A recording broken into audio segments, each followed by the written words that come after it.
for this year's conference, I immediately knew that I wanted to talk a little bit about the first kind of cleanup on aisle 5 we had to do when we came back from being totally shut down last spring when we came back in June. And that was a centennial celebration of the late Congressman Sonny Montgomery. So just a little bit of background.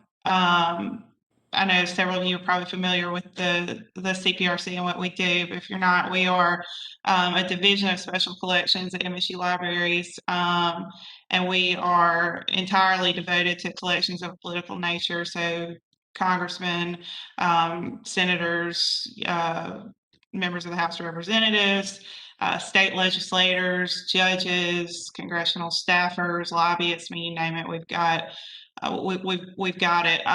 But Sonny Montgomery, he served this district, the 3rd Congressional District of Mississippi, in Congress for about 30 years, and his papers are one of the biggest single collections in MSU Libraries, special collections in general, but it's definitely one of the cornerstone collections at the CPRC.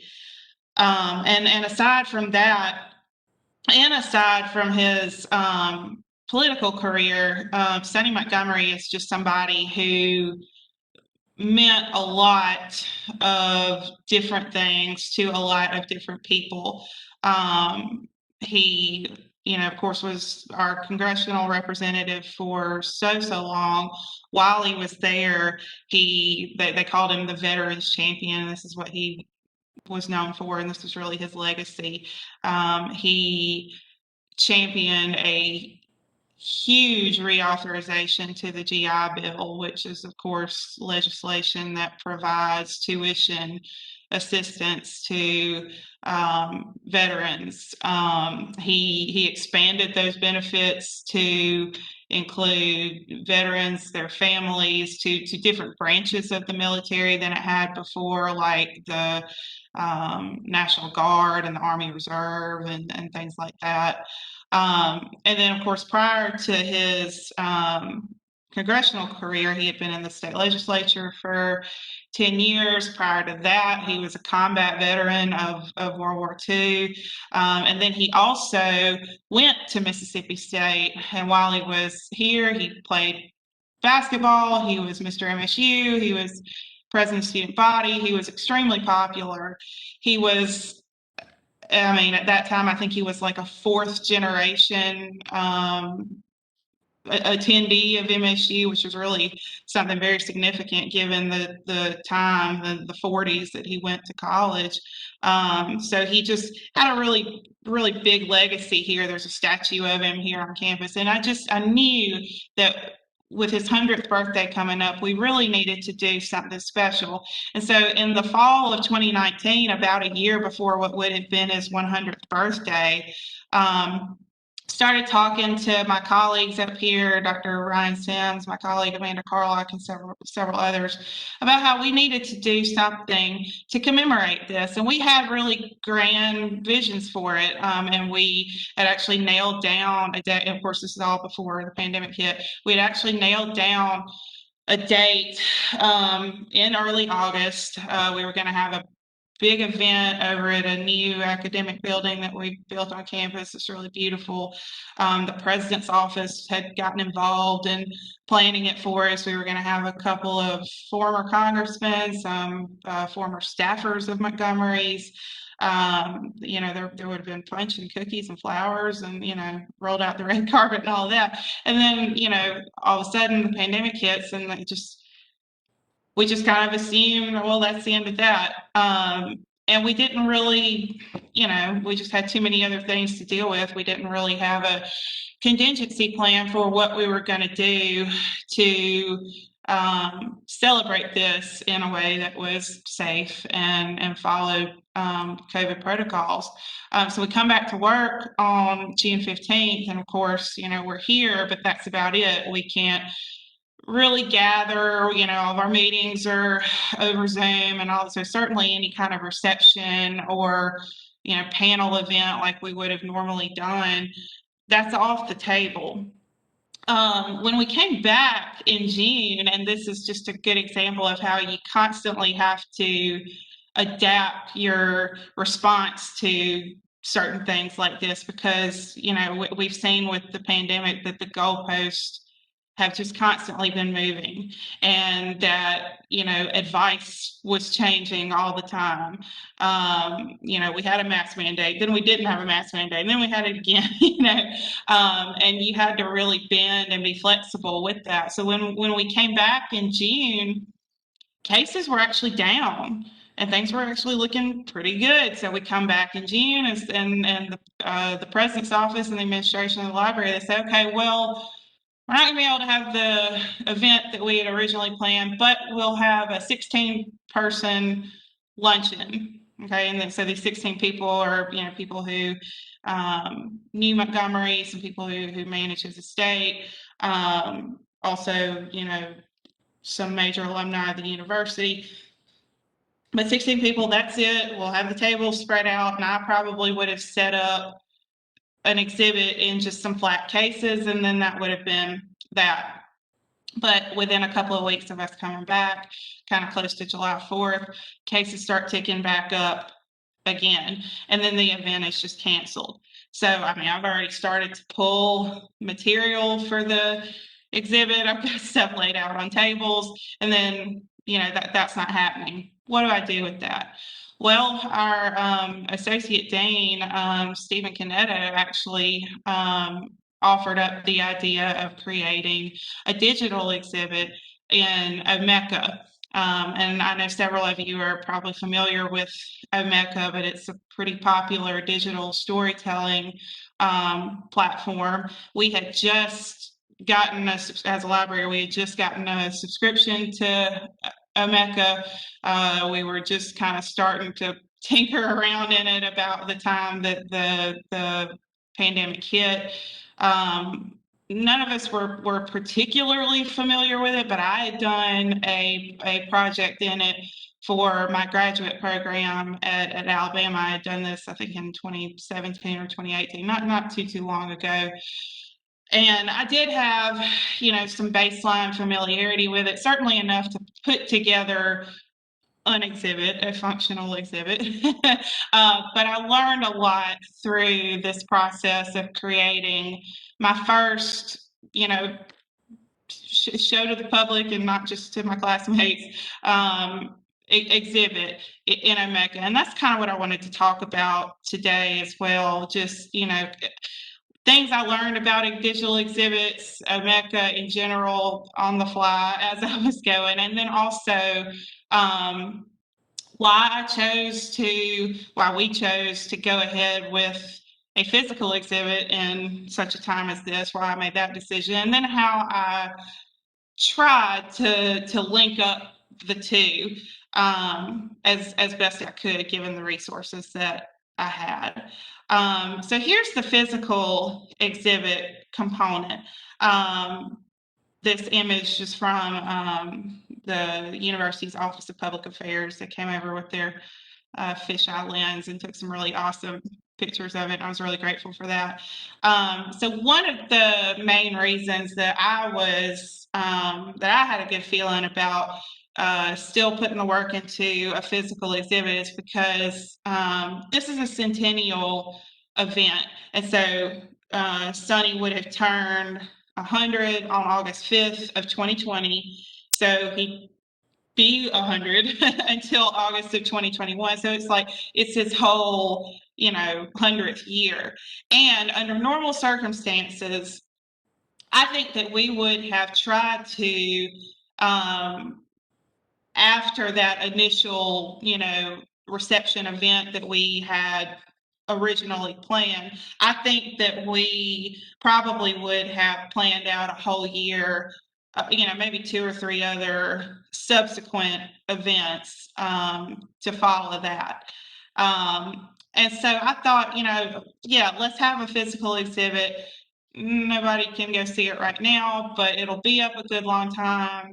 Maybe toward the end of this year, it'll still be relevant. It'll still be the centennial year, and then boom, there it'll be. It also, I thought, was still the best opportunity to display certain special artifacts from his collection that we hardly ever are able to get out. He won a presidential Medal of Freedom. George W. Bush gave him that, and his Bronze Star from World War II, several things like that. And then finally, I thought that remaking this room in his honor was a really, really good way of engaging with the donors of this collection. So Sonny's collection is kind of special. And normally when you get collections like these, it comes from folks' children or their grandchildren or members of their family or something like that. Well, in Sonny's case, he never married. He never had any children. And so his collection was really donated to, I mean, he donated it to us, but the ones that continue to add to it and kind of manage it are some people who make up it's about a dozen people, and they make up the Sonny Montgomery Foundation, and this is based out of Meridian. And these are the people who primarily manage his estate. Most of them are alumni of Mississippi State. Several of them work here on campus right now. They continue to give us things and engage with the collection and participate in the CPRC's programming and things like that. They are really familiar with this library. They're really familiar with this room. And I knew that it would mean a lot to them, and again, help them, stay engaged with this collection and what we're doing with it.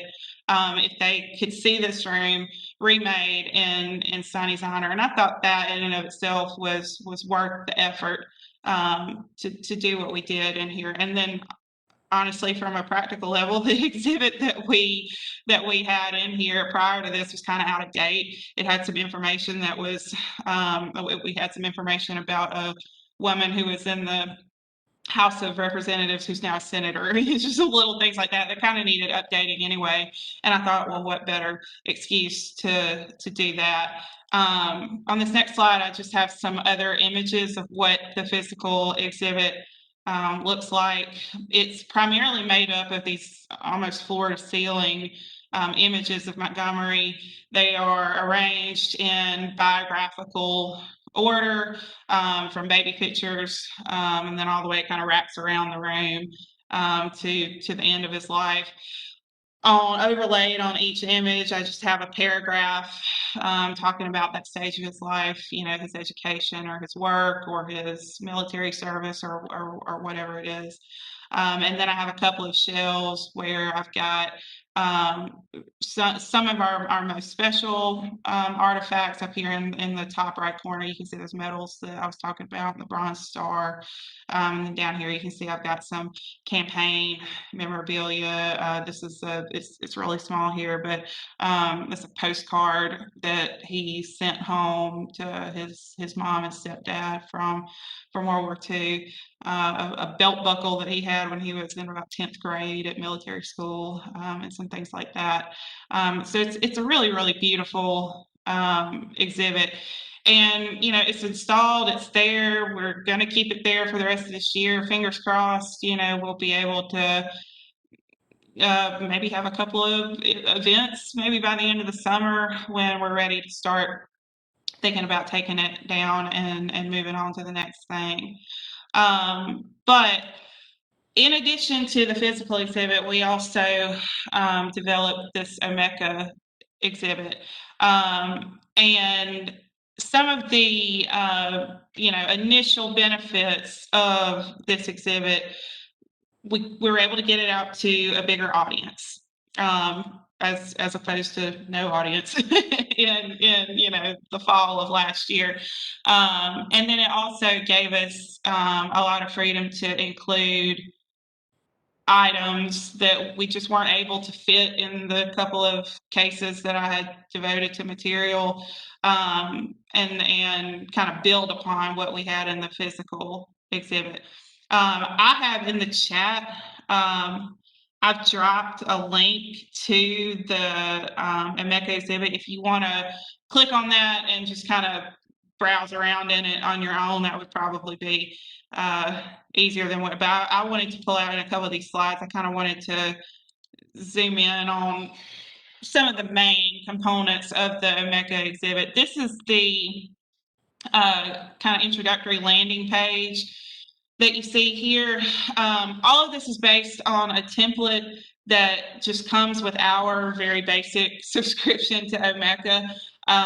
If you are more up with technology than I am, and I think also if you subscribe to Emoca at a higher tier, I think you have a little bit more leeway with what sort of design elements you can pull into Emoca. But kind of working with what I could do and what we had. I chose, a pretty simple template. What I really liked here was the blue font. It just, blue. He was a Democrat, right? It just kind of related to him. And I also thought that this template would allow some of the images and items to really stick out. There wasn't a whole lot, distracting from it. I did a good bit of surfing and just kind of looking at other Emoca exhibits, particularly from other archives, other academic libraries, to kind of get some ideas for layout, how many elements, how many pages I wanted to have in it. And that really helped me a lot, because, and I'll stress this again, I was working with a pretty tight time frame. We said it was around July 1st is when we kind of started the engine on the Emoca exhibit, and the birthday was August 5th, and so I put this together in about 4 weeks. And so I didn't really have a whole lot of time to plan. I kind of had to do it on the fly. So this is the introduction page, and here I try to give an introduction, a very basic introduction who Montgomery was. I don't want to, I'm going to try to let the exhibit do the talking about him and his life. But here I talk a little bit more about sort of what the purpose of the exhibit is. And then I also try to give a little bit of direction about how to navigate this page, because I know that, we've just rolled Emoca out. Our university community, most of our patrons probably aren't that literate with how Emoca works, especially some of the audience for whom this exhibit is directed, that they're definitely not familiar with it. And so there's a little bit of hand-holding here in terms of how to navigate this, but I thought that was appropriate given that this is just not something we've done a whole lot of in the past. And probably as these exhibits get a little bit more mainstream for us, I probably wouldn't include as much detailed information as I did here. And then I have one section here. This is where I've basically recreated as best I could the experience of walking around the room, seeing those really large images, those panels, and then all of this information that shows up in these text blocks. This is a good bit of writing that I did, and it's where it's got, the bulk of the information, the story of Sonny's life. And so I wanted folks to have an opportunity to see those images and read that text the same way that they would have had they been able to see the physical exhibit. It's not really my favorite page of the exhibit. I'll be honest, because there was no way really to pare it down. So this page, you gotta kind of scroll and scroll and scroll, and these images are large, and it's about 17, I think, of them, and it can get a little tedious to keep going. That's just sort of a design flaw, I guess, of this, but I kind of did the best I could to take the main element of the physical exhibit and bring it online. for people. The good thing about these is that you can, they're small, and this was about as big as I could make them in this template on this initial page, but you can click on them. If you click through, you can get to a really large TIFF file of these images. So if you have a tough time reading that small font, you've got a way to blow it up. And I have directions for that in the introduction page. This is an example of what you see when you get into what I call the exhibit case pages. And again, because I'm trying to recreate a physical exhibit experience, I actually made these pages. I called them exhibit cases. And I also saw another Emoca exhibit on another page somewhere do this, and I just thought it was a good idea. I don't know that I would do this for every digital exhibit that I did, particularly the ones that didn't have a physical sister out there in the world that I was kind of trying to refer back to. Looking back, I kind of look at that and think it's a little bit awkward, but it did kind of help me stay organized when I was planning this exhibit. I said in my mind, okay, each case is going to have a theme, okay, and this is what I'm going to include in each page. And so here I've got 3 main exhibit cases. One is about his childhood, growing up in Meridian, his relationship with his family. This one is about his military service and then how that informed his policy making when he got into public office.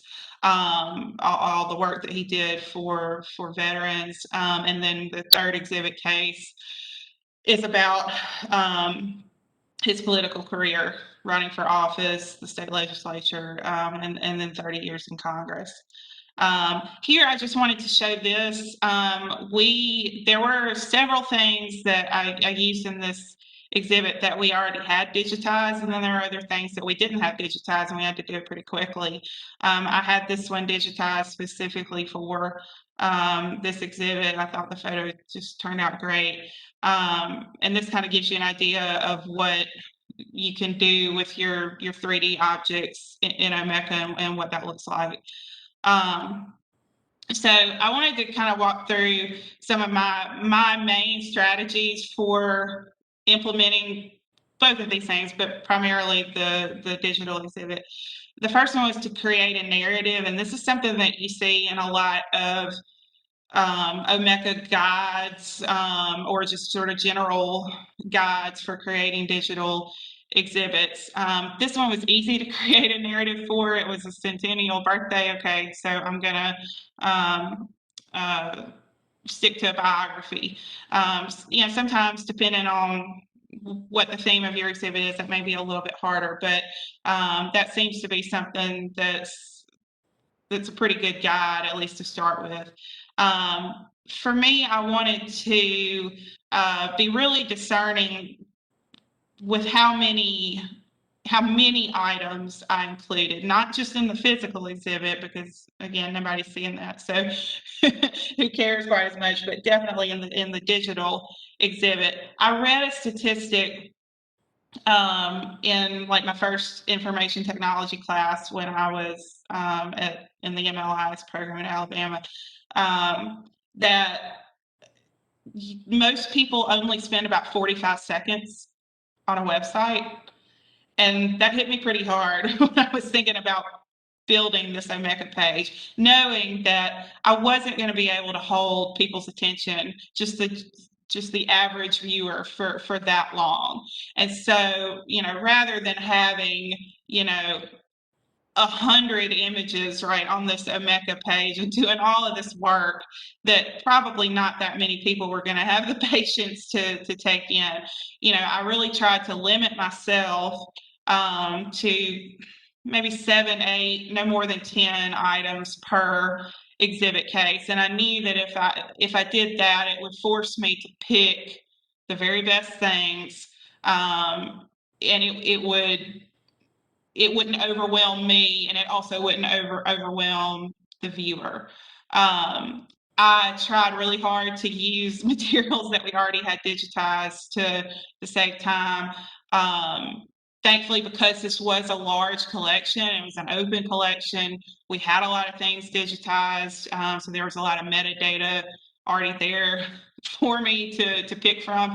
But in some cases, like that Bronze Star, there were several things that I wanted to get digitized that we didn't have, and I thought, why not? This is the time to get it done. Um, so a little bit of both there. And then with metadata, we were so new to Emoca at this point. We as a library had not developed a metadata plan or a guide for Emoca. We have now. We've done it in this past year. We had not at that point.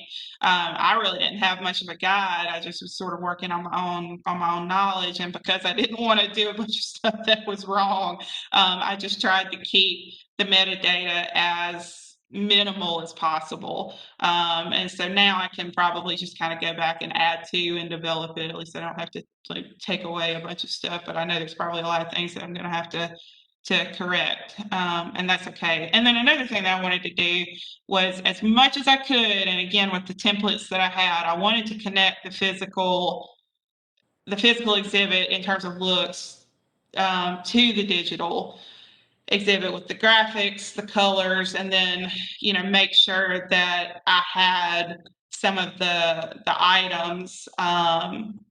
So the items that were on display, definitely have those show up in the Emoca as well.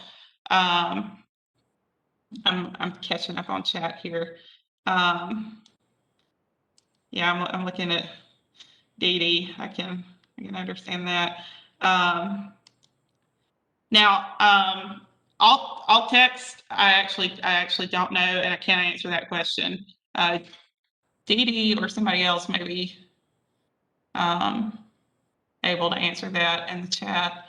I'm gonna keep going though. I do think alt text is, I think it's a part of our metadata plan, but I'm not 100% sure. Okay, so another strategy for implementation that I had for Emoca was making sure that the site met I love this, the CRAP test, which I think is something that's really important anytime you're building anything online. And it's just something to make sure that you've got a high quality web product. So this is just an acronym. C is for currency, and I've got a link over here to Mississippi State Library's got a really good LibGuide for this, and there's several others out there. Currency, of course, just means that everything is timely, right? That all the links are working and things like that. Relevance, sort of, so what? Why is this important? Authority, who wrote this, who's kind of the expert, who's behind this. Accuracy, of course, just making sure that everything is right, all of the information is correct, and purpose. All of this is pretty easy to you can meet all of these things pretty easily with Emoca. Emoca gives you opportunities to add all of this, add all of this information, your contact information, and all of that. We include, the University Library's logo at the top, which kind of gives us a sense of authority to it and all of that. But I think that this is just in general, I think that this is something to keep in mind when you are putting together a web product of any kind. It's just a good standard to have. It just helps you make sure that the information that you have is good and that folks trust it. So the other challenge that I had with this is, like, I'm going to be doing all this work and nobody can come see it. Nobody can really come in the library and all that. How am I going to get the word out about this? Well, one of the main ways that I did it was through social media and through our website. Thankfully, we have a really active and robust social media committee in the library that I think Dee Dee is still the chair of. She's super helpful with that. And we have a Twitter account, Instagram account, and all of that. And we really did everything we could to get out the information about it through that channel. And then our website has a landing page for all of our existing Emoca exhibits, so we put it there, and that's really good too, because I think we've got 3 or 4 other active Emoca exhibits going on right now. So if you get to this one, then it's pretty easy to get to the others as well, and I think that's great. I also reached out to as many university-wide resources as I could, specifically the Office of Public Affairs.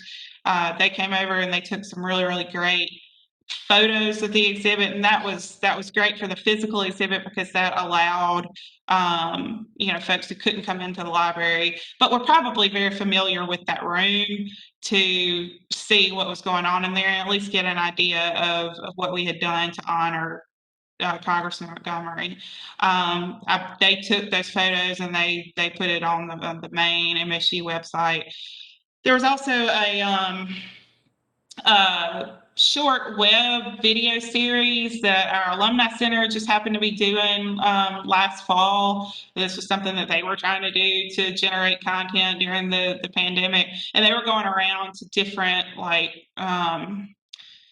sort of cultural spots on campus. They came and did an interview here at the Grant Presidential Library. They came and filmed the exhibit and did a short interview with me about it, and they put that on their Facebook page and on their Twitter page. So we did everything we could to get it out to the university community that way. And then I try to use as many communications channels through the professional organizations that I'm involved with. I'm involved with Society of American Archivists, Correctional Papers section. I'm on their steering committee. And so I posted just, a link to the Emoca site with the little kind of news release type thing that I wrote up for our website in there, and a couple of the Association of Centers for the Study of Congress. We sent something out over their email listserv, and that just trying to kind of reach out beyond our university community to other people who might be interested in a digital exhibit on this subject, right, about a congressman. And then another thing that I thought was valuable was incentivizing visits to the Emoca, and really vice versa, with the physical exhibit as well.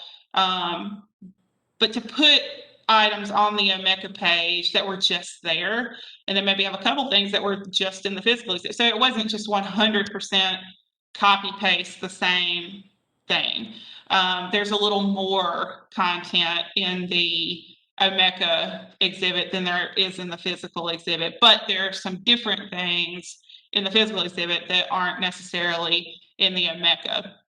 I didn't have a whole lot of reasoning behind what I picked for each of those things, except for a few things, and I'm going to talk about that in a little bit. Things that I think that work a little better in a digital exhibit versus a physical exhibit, and how you can kind of make those decisions.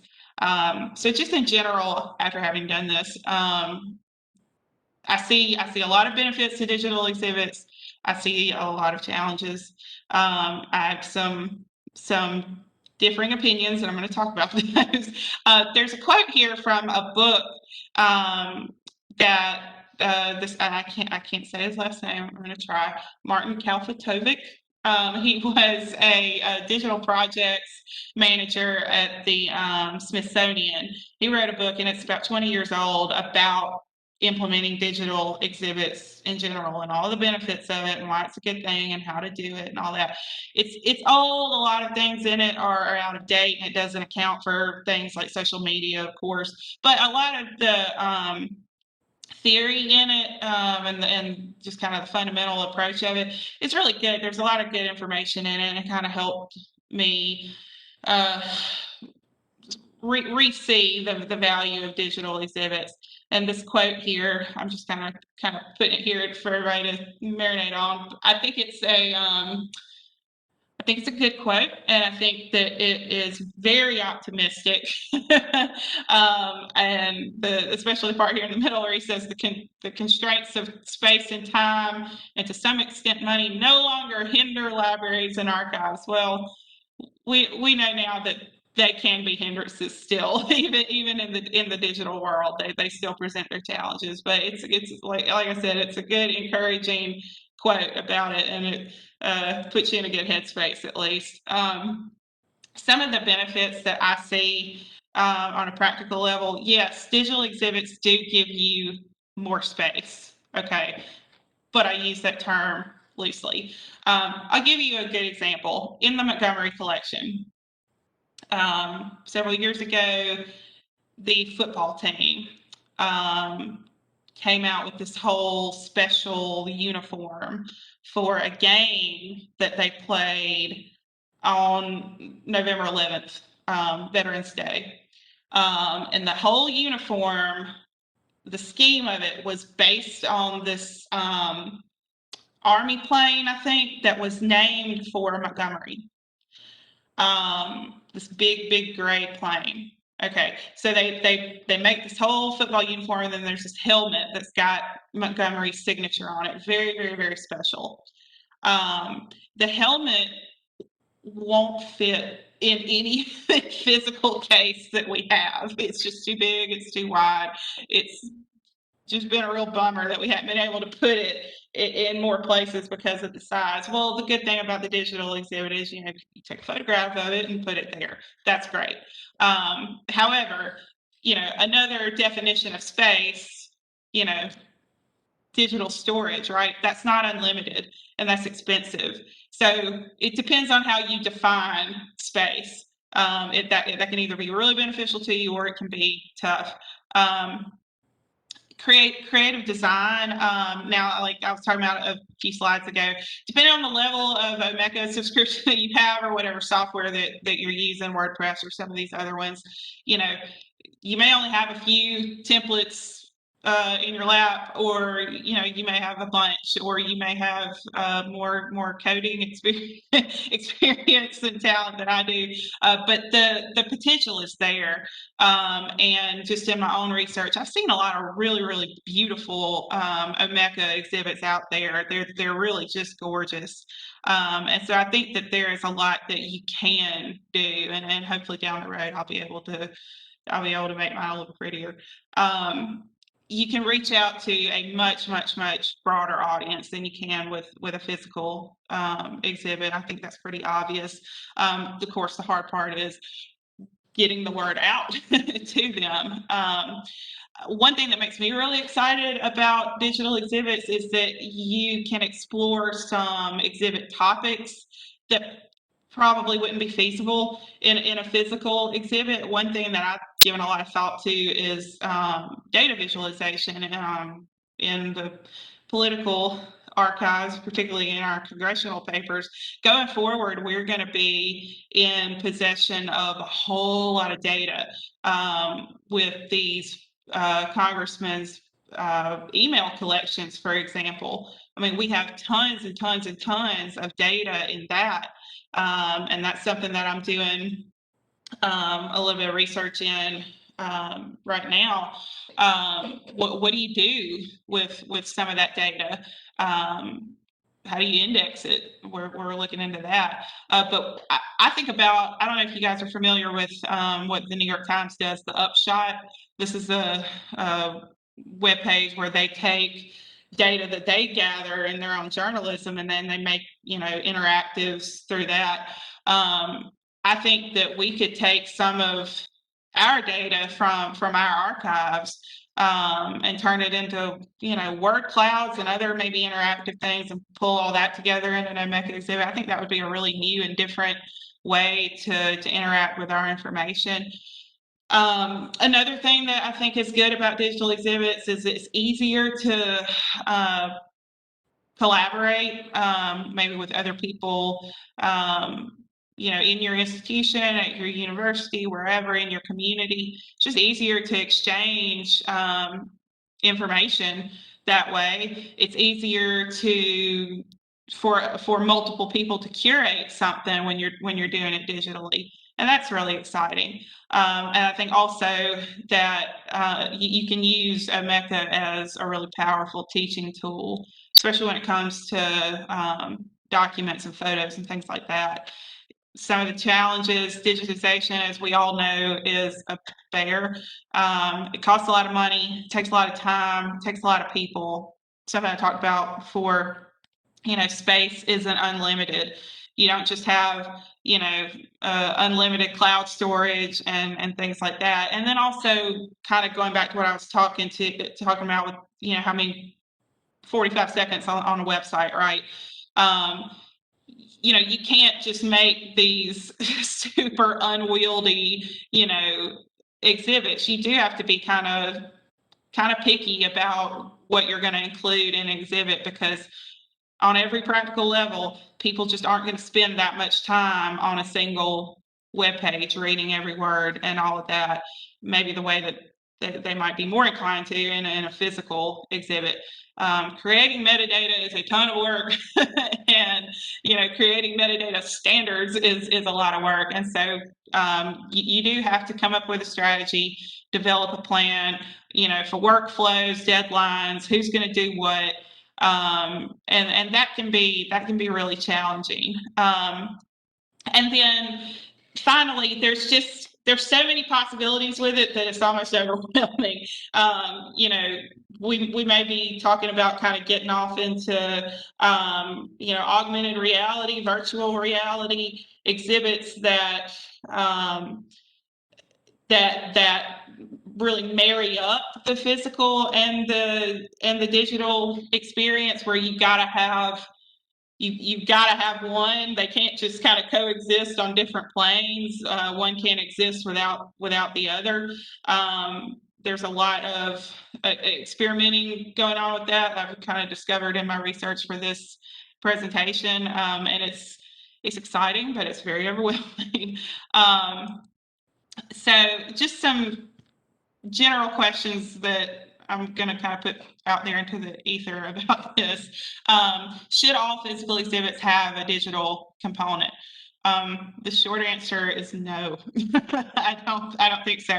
After this exhibit that I did for Montgomery, I've really seen the challenges of it, how much time and effort it takes. It's just really not ever going to be possible, I just don't think, to get it done for every single physical exhibit that you do, and vice versa. You might develop a digital exhibit. That doesn't mean there has to be a physical exhibit too. Doing both things is pretty hard, but it's always worth thinking about. You can always kind of ask yourself, well, would it be beneficial? It's again, it's something to think about, but I don't think that there's a yes or no to that. I would be more inclined to say no right now. Coming down a little bit here, I really think that what you do depends on content. If you are trying to develop an exhibit that is mainly driven by textile and 3D content, for example, we have a costume collection here, the Myrna Colley Lee collection. Beautiful dresses. She designed costumes for film and TV, I think. Beautiful dresses. They have them on display on these dress forums, and it's awesome. You can walk right up to them, and that's really impactful in the physical sense. A photo of it on an Emoca page, it's just not going to have the same kind of impact. Now, if you have a 3D scanner, for example, then yeah, I think that the digital exhibit is something to revisit, right? If you can find a way to make it a little bit more engaging, then yeah, I would say go for it. But if it were up to me and I had a more textile and 3D content, I would go physical first and probably leave it there for now. Now, photographs and correspondence, and other documents like that. I think digital can be really, really great for that. And I want to talk. I included this photo of Montgomery as a good example of it. So this photo here, as you can see, we've got it scanned in at really, really high quality. I included it in the Emoca exhibit. The physical version of this photo, the original photo, is one of these like 1970s, like almost Polaroid type things that it just fits in the palm of your hand. It's tiny and old. And if you have it on display in a physical case, it's not going to have that much impact because it's just so small, you can't really see it. But when you have it scanned in and you put it on something like Emoca where you can click through and you can zoom in and really see it on a granular level, it just takes on a whole new life. And I think because of that, there's a lot of teaching possibility with this. So there's a couple of reasons. Well, there's a lot of things I like about this image. One of them, if you get in really close, you can see the emotion on Montgomery's face. And that to me says a lot about who Montgomery was, about his relationship to the war experience, to the experience of veterans, all of those things that drove his congressional career, really his whole adult life. Another thing here, you can zoom in and read all of this information that is on this tombstone. When I saw this image, it's something that we actually already had digitized, and in the original metadata that we had for it, it said this is Sonny Montgomery at Arlington. And I've been to Arlington a couple of times, and I just happened, I looked at this image, and I thought, oh, there's not crosses at Arlington. Something, I was like, I don't think that's Arlington. But because I was able to zoom in and get this information off of the tombstone, I was able to plug that into a database and find that actually, no, indeed, this is a American cemetery, a cemetery for American World War II soldiers in Sicily, Italy. Okay, so that totally changes the narrative about this image, and brings up a whole other, just bevy of questions. Okay, why is Montgomery in Italy at this point? Is this a personal trip? Is this a professional trip? We know that congressmen are quite often sent overseas on diplomatic trips. Like I think Biden just sent Chris Coons from Delaware over to Ethiopia on a big trip. It happens a lot. Okay, what's the relationship uh, between Congress and United States diplomacy in general? And I mean, this is just sort of a galaxy brain experiment here, but it shows you just how much you can do when you've got these things digitized and how much information you can pull from it, how powerful that is.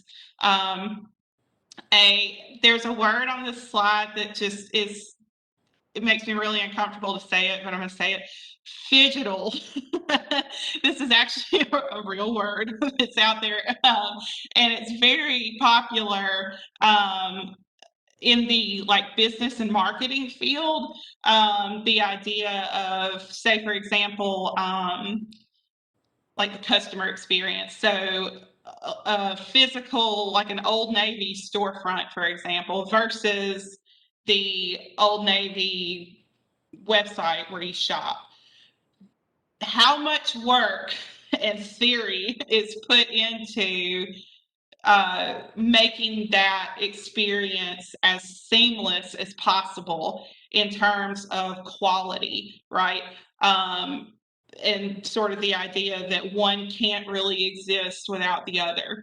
And then there are lots of other just sort of public history projects going on that again are bringing in elements of virtual reality, augmented reality, interactive exhibits and things like that. I think that, uh, combinations of the two are definitely the direction that we're headed in. And I think and I've included on my resources slide at the end of this, a couple of examples of this project, but I think that there's going to, right now, I think, at least the mentality that I'm in, is we have these really large collections of physical items, whether it's papers or photographs or books or whatever it is. And we use virtual exhibits to pull out the best stuff and distill it, highlight it, package it in such a way that, just introduces it, makes it accessible for just sort of the average viewer, right?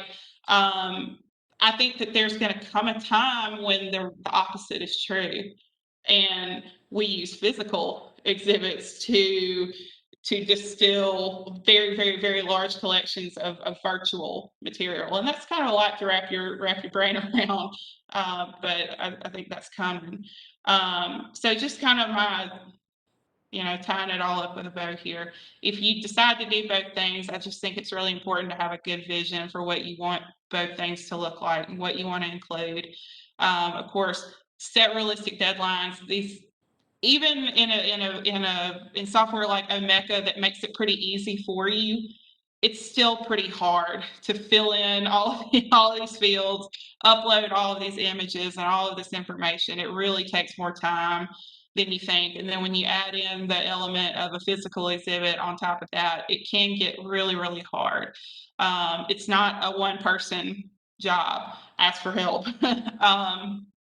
Create really good metadata standards so that you just sort of know exactly what you need to do and what you need to say, so that everything is the same from collection to collection, and that you can just kind of plug and play. I would also say just get to know your software.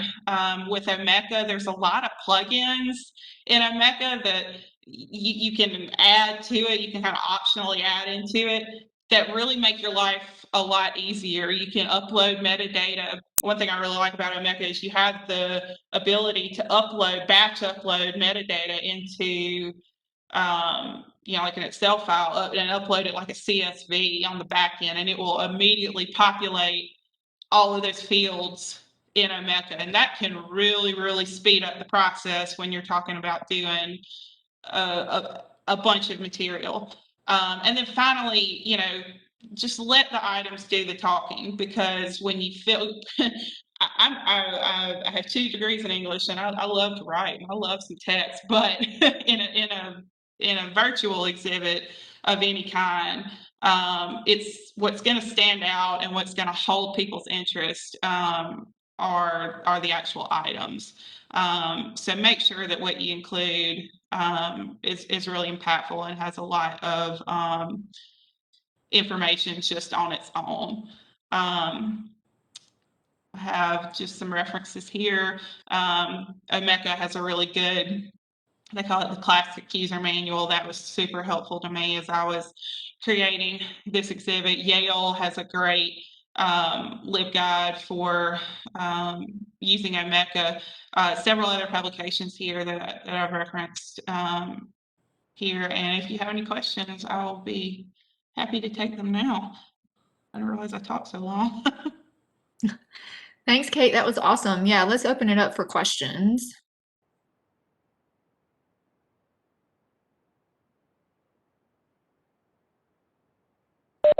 I think Lorraine's trying to talk, but she's on mute. Oh, sorry. I didn't, I turned on my camera, but not my mic. I so enjoyed that, Kate. That was really fabulous. We've been wading into Mecca too, and I feel your pain. I did my first Omeka exhibition under like a 3-week deadline, and it just about killed me. Oh, yeah. But I did enjoy it, and you do start, I think, start thinking about the possibilities of it, with the different visualizations and so forth. But my question, and one thing I've been thinking of is like, how do we take at least some, like a selection of our physical exhibitions and rework them into a Mecca, because it is, it is so time consuming. And in some ways, I think it's more time consuming than the physical. And I was wondering if that was your experience, and whether you if you had thought at all about just kind of making some kind of workflow, some kind of routine for at least a selection of your physical exhibitions to be put into Emoca.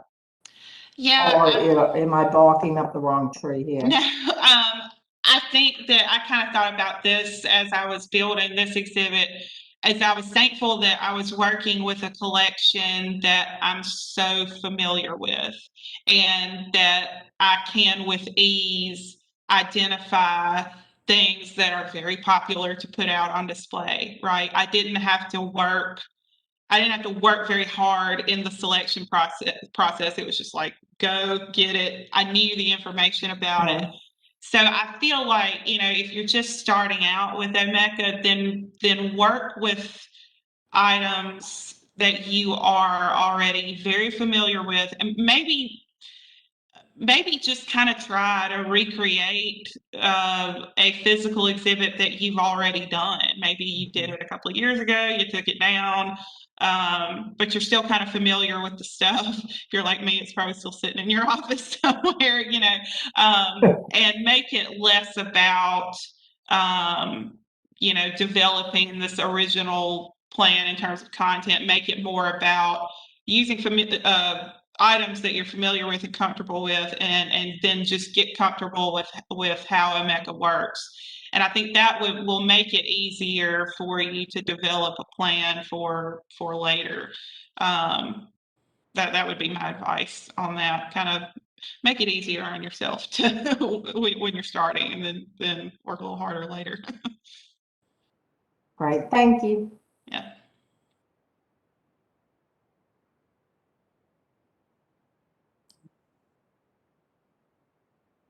Any other questions?